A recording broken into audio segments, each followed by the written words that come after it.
주님 다시 오실 때까지라는 제목으로 함께 말씀을 보도록 하겠습니다. 사도 바울은 데살로니가 교회에 두 번째 편지를 보냅니다. 편지를 보통 연이어 보냈을 때에는 앞서 보낸 내용이 조금 부족하다 싶을 때입니다. 아니면 강조하고 싶은 내용이 또 생각났을 때 편지를 한 번 더 보내기도 하죠.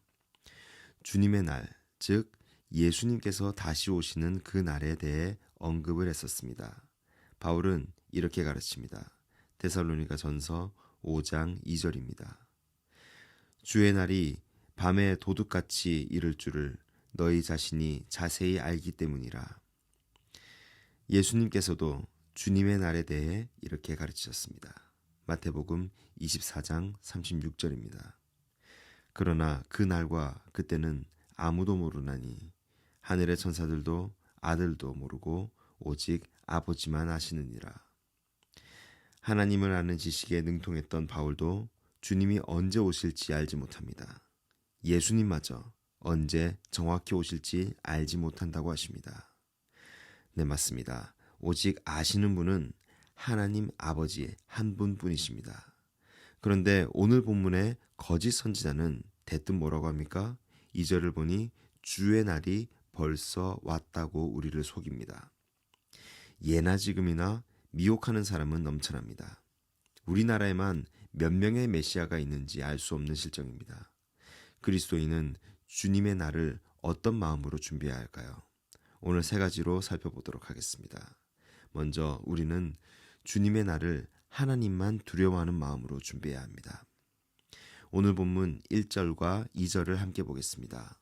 형제들아, 우리가 너희에게 구하는 것은 우리 주 예수 그리스도의 강림하심과 우리가 그 앞에 모임에 관하여 영으로나 또는 말로나 또는 우리에게서 받았다 하는 편지로나 주의 날이 이르렀다고 해서 쉽게 마음이 흔들리거나 두려워하거나 하지 말아야 한다는 것이라.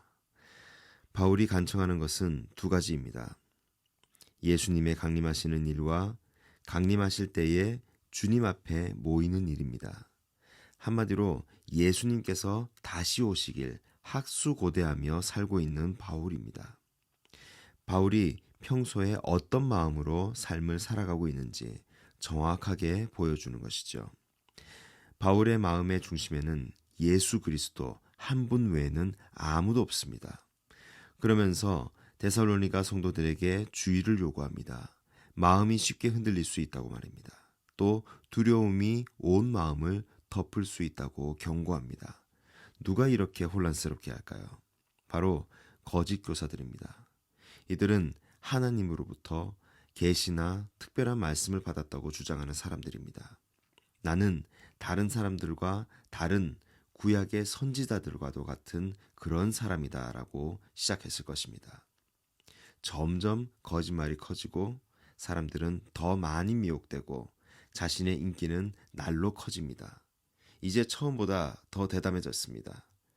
주님께서 이미 왔다고 하며 사람들의 눈을 멀게 만듭니다. 바울에게서 받은 특별한 편지도 가지고 있다라고 사람들을 속입니다. 많은 사람들이 이 말을 듣고 마음이 흔들렸을 것입니다.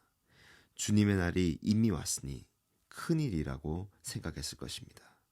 주님은 이미 오셨고 나는 준비가 되어 있지 않은 것 같고 구원의 확신도 없으니 무엇이 찾아오겠습니까? 두려움이 온 마음을 덮어버리는 것이죠. 이제 나는 틀렸다라고 생각하는 바로 그 순간 이를 본 거짓 교사는 하이에나가 먹이를 움켜쥐듯 거짓 교사는 본격적으로 이성을 마비시켜 나갑니다.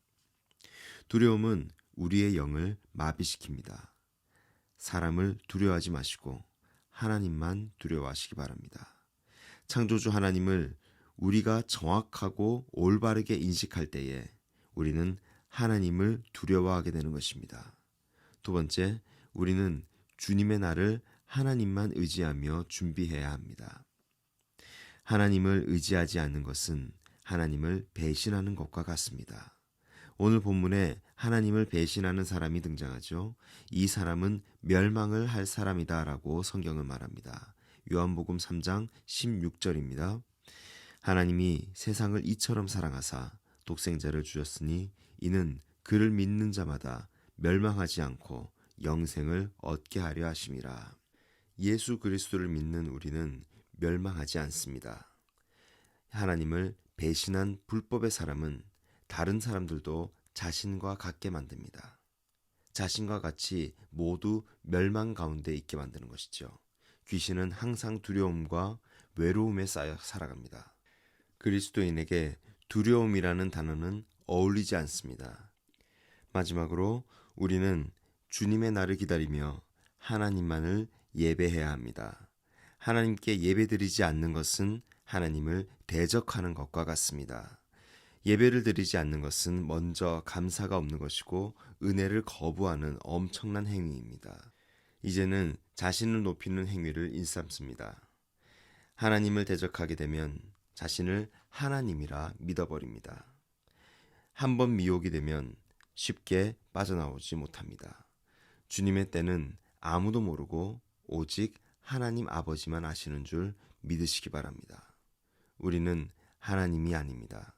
그저 부족하고 연약한 피조물에 불과합니다. 우리는 주님의 은혜로 살아갑니다. 우리의 창조주 되시는 하나님만 두려워하고 오직 하나님만 의지하여 주신 은혜에 감사한 마음을 담아 주님만 예배하는 저와 여러분들 되시길 주님의 이름으로 축복합니다.